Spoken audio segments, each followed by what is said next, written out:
Hi, நான் உங்கள் ஹேமா. நான் வந்துட்டு இந்த வீடியோவில் என்ன பார்க்குறோன்னா, எங்கள் வீட்டில் சுற்றி ஒரு காய்கறி டூர் தான் பார்க்க போகிறோம். என்னென்ன இருக்குதுன்னு சொல்லி பார்க்கலாம். ஃபஸ்ட்டு வந்துட்டு கருவேப்பிலை செடி போய் பார்த்துட்டேன்.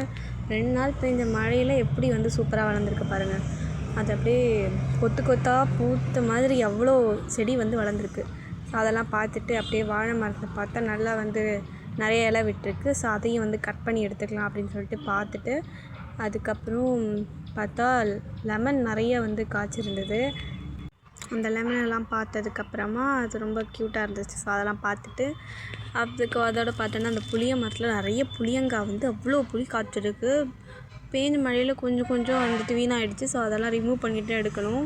அப்படியே பார்த்தா தென்னை மரத்துக்கிட்ட வந்தால் தென்னங்காய் ஏதாவது காய்ச்சிருக்கான்னு பார்த்தேன். தென்னை மரத்தில் வந்துட்டு கொஞ்சம் காய் விட்டுருக்கு. இன்னும் ஒரு வாரம் போச்சுன்னா பறிக்கலாம் போல், அந்த மாதிரி இருந்தது. ஸோ அதை எப்படி பறிக்கலான்னு பார்த்துட்டு அவரைக்கொடி போட்டிருந்தோம்ல, அந்த அவரைக்கொடியெல்லாம் அப்படியே சொல்லி பார்த்துட்டு என்னடா போட்டிருக்கோம் அப்படின்னு சொல்லிட்டு, அதுக்கப்புறம் அங்கேருந்து வந்தால் தக்காளியெல்லாம் காய்ச்சிருந்தது தக்காளி செடியில். ஸோ அதையும் பறிச்சிக்கலாம் அப்படின்னு சொல்லிட்டு பார்த்தேன்.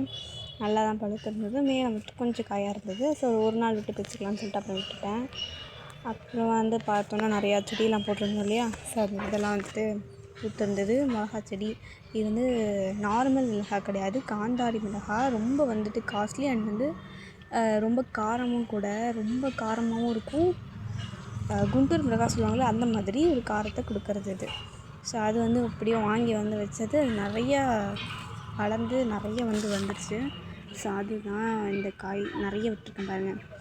நிறைய ரெட் கலரில் நிறைய அவ்வளோ வந்துட்டு இருக்குது எங்கள் வீட்டில். ஸோ அதுக்கப்புறம் என்ன இருக்குதுன்னு பார்த்தோன்னா, வீட்டில் வச்சுருந்த குட்டி குட்டி செடிஸ்லாம் இருக்குது. ஸோ அது மட்டும் இல்லாமல் பார்த்திங்களா, நெல்லிக்காயெலாம் காய்ச்சிருந்தது. நெல்லிக்காய் காய்ச்சி நிறைய கொட்டிடுச்சு. அதான் சொன்னல, நிறைய மழை பெஞ்சதுனால நிறைய நெல்லிக்காய் கீழே விழுந்துடுச்சு, வேஸ்ட்டாகு. அதை எடுத்து ஊறுகாய் போடலான்னு இருக்கேன். ஸோ அதை எடுத்துக்கலாம்.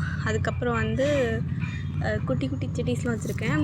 பாவக்காயெலாம் போட்டிருக்கேன். அதெல்லாம் வந்து வந்ததுன்னா நான் வந்து கண்டிப்பாக வீடியோ எடுத்து போடுறேன். அண்ட் வந்து பார்த்திங்கன்னா நிறையா புதினாவும் இருக்குது. புதினா வந்துட்டு சும்மா வீட்டில் வந்துட்டு வாங்கிட்டு வந்ததுலேருந்து ஒரு 2 வச்சேன். அது நல்லா வளர்ந்துடுச்சு. நிறைய இருக்குது. அது நான் பின்னாடி இருக்குது, நான் இன்னொரு வீடியோவில் போடுறேன். அப்புறம் அப்படியே பார்த்தோம்னா கனகாம்பரம் பூலாம் பூத்துருக்கு. அது வந்து குட்டி குட்டி புளிஸ் வந்துடுச்சு. நேற்று தான் நிறைய பூத்துருந்தது. ஃபுல்லாக அதை நான் பிச்சை எடுத்துட்டேன்.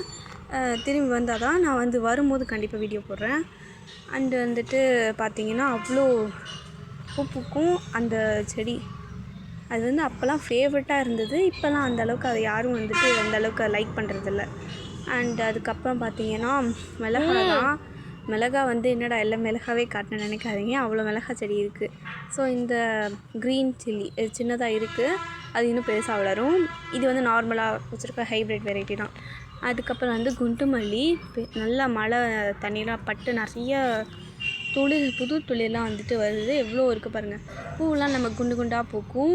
இது வந்து நார்மல் மல்லி தான். இன்னொரு இடத்துல இருந்தது. ஸோ அதை காஞ்சிருந்ததை பிச்சு குட்டி குட்டியாக தனித்தனியாக நட்டு வச்சது தான் இது.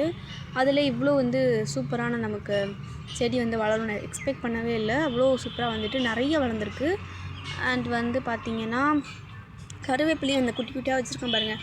நான் ஒரு இடத்துல தான் வச்சேன். அது அவ்வளோ இடத்துக்கும் பரவி எங்கே பார்த்தாலும் கருவேப்பிலை செடியாகவே வந்து போச்சு. அதனால் நல்லா வந்து இருக்குது. அண்ட் வந்து இந்த காயும் நிறைய காய்க்கும். ஸோ அதுவும் வச்சுருக்கேன். அப்புறம் அப்படியே பார்த்தோன்னா உங்களுக்கே தெரியும் இது என்னென்னு. அதுக்கப்புறம் மாங்காய் செடி. அவ்வளோ மாங்காய் வந்து இருந்தது. நான் உங்களுக்கு சும்மா காட்டணுமேன்ட்டு ஒரே ஒரு மாங்காய் காட்டியிருக்கேன். ஆனால் நிறைய மாங்காய் இருக்குது. அதில் நிறைய ஒரு 10-15 மாங்காய். இதுதான் ஃபஸ்ட் டைம் இதில் காய்க்கிறது.